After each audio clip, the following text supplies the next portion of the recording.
नमस्कार, welcome to the channel BEd की पाठशाला। पिछले 2 क्लासेस में हमने features of education during the Vedic period पढ़ा। मतलब वैदिक कालीन शिक्षा में क्या क्या विशेष बातें थी, उनकी क्या क्या विशेषताएं थी। आज फीचर्स का हमारा यह पार्ट 3 है और यह हमारा फीचर्स का लास्ट वीडियो होने वाला है। स्टार्ट करने से पहले मैं एक रिक्वेस्ट कर दूं, अगर वीडियो आपको हेल्पफुल लगती है तो वीडियो को लाइक करें, शेयर करें, चैनल को सब्सक्राइब करें और अगर आपको कोई क्वेश्चन अराइज होता है तो आप वीडियो के कमेंट सेक्शन में पूछ सकते हैं, आपको रिप्लाई किया जाएगा। तो चलिए शुरू करते हैं। फीचर्स, विशेषताएं, features of education during the Vedic period, वैदिक कालीन शिक्षा की विशेषताएं।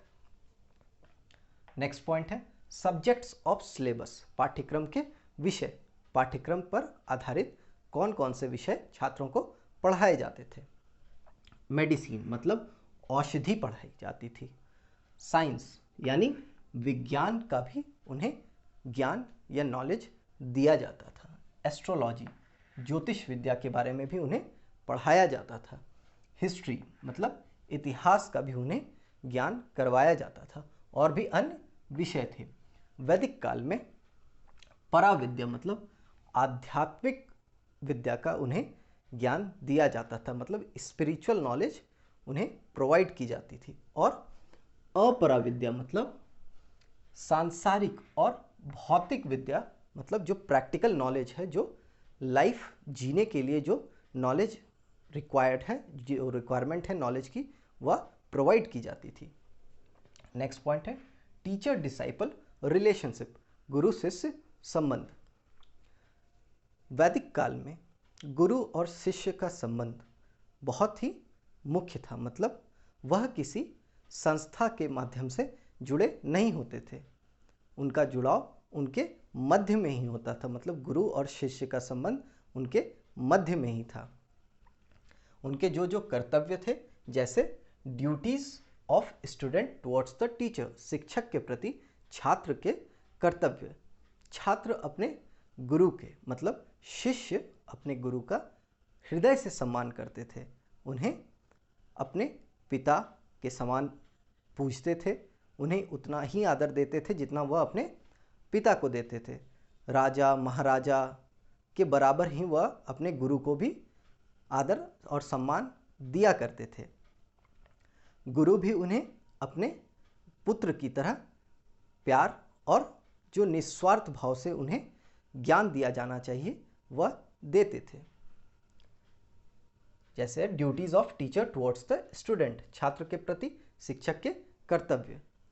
वैदिक ऋषियों ने माना है कि जो गुरु होते थे वैदिक काल में, वह अपने शिष्य के आध्यात्मिक पिता भी कहलाते थे।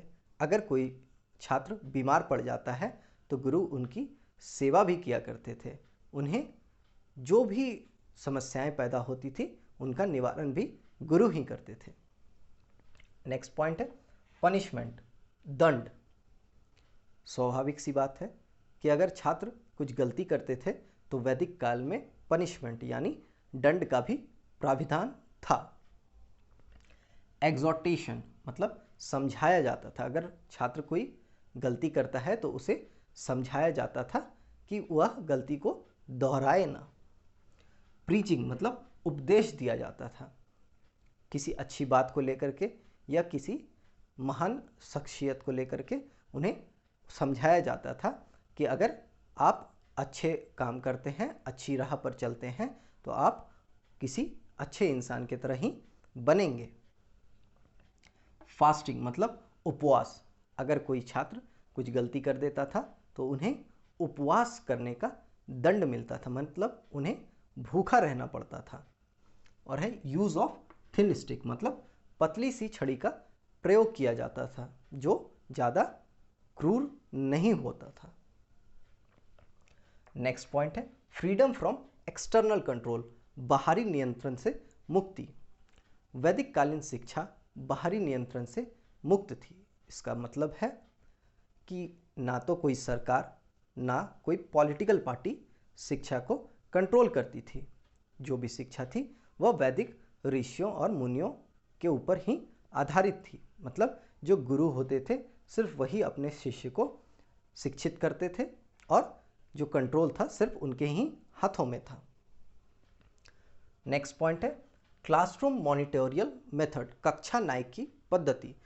जो बुद्धिलब्धि छात्र थे, जो मान लिया जाए जो उच्च क्लासेस में, जो हायर क्लासेस में, जो सीनियर स्टूडेंट्स थे, उनमें से भी कौन जो बुद्धिलब्धि थे, जो इंटेलिजेंट थे, उनको यह मौका प्रदान किया जाता था कि अपने से छोटे भाइयों को अपने से जूनियर क्लासेस में जाकर के उन्हें शिक्षा देना। मतलब अगर किसी कारणवश गुरु उपस्थित नहीं है तो गुरु की अनुपस्थिति में जो सीनियर स्टूडेंट्स थे, जो सीनियर छात्र थे, वह अपने जूनियर क्लासेस में जाकर के अपने जूनियर्स को शिक्षा प्रदान किया करते थे। मतलब कभी भी पढ़ाई बंद नहीं होती थी। इससे क्या होता था कि जो सीनियर स्टूडेंट्स थे उनको भी एक ट्रेनिंग टाइप की मिल जाती थी। तो आज हमने पढ़ा features of education during the Vedic period. Thank you.